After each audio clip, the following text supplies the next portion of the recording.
The number of boots-on-the-ground police officers continues to shrink in New Orleans, but on a positive note, the number of applications has increased in recent months since the city announced signing bonuses. Yet, keeping up with the rate of departures continues to be a big struggle for the NOPD, and Paul Murphy is following that story for tonight. He's joining us now in the studio with the latest on these pretty disturbing numbers.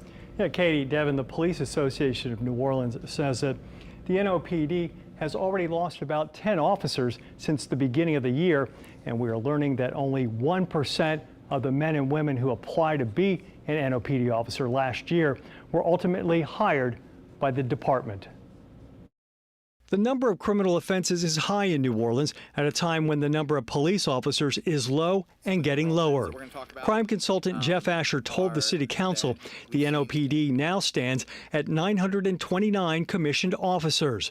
That's down from more than 1,200 less than 4 years ago. He says keeping up with the rate of attrition is difficult when you consider the small percentage of applicants who actually make it through the vetting and training process.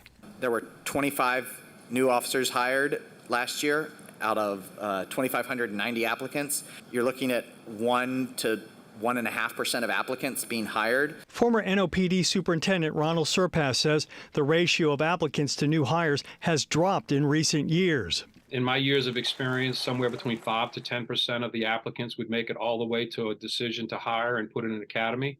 And then you're still going to lose some percentage of that in the academy. Police Association of New Orleans attorney Eric Hessler says out of the 2,590 applicants, only about 450 showed up to take the NOPD entrance exam. We need more applicants. It's kind of like a funnel. We need more applicants at the top because the neck is so narrow because of the stringent requirements. Surpass recommends the NOPD start a cadet program in local high schools and community colleges to create a pipeline for potential new hires. He also said the department has to find a way to improve morale since fellow cops are the best recruiters. How your own officers are talking about you is a very good predictor of how much interest you're going to have in the candidates that you will eventually see more desirable to hire. Hessler agrees how the department is perceived by the rank and file is hurting recruitment.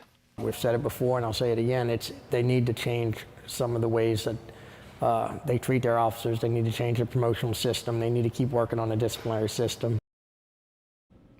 Pano says the NOPD lost 168 officers in 2022, and right now the ratio of officers leaving the department is more than 6 times greater than the number of new hires.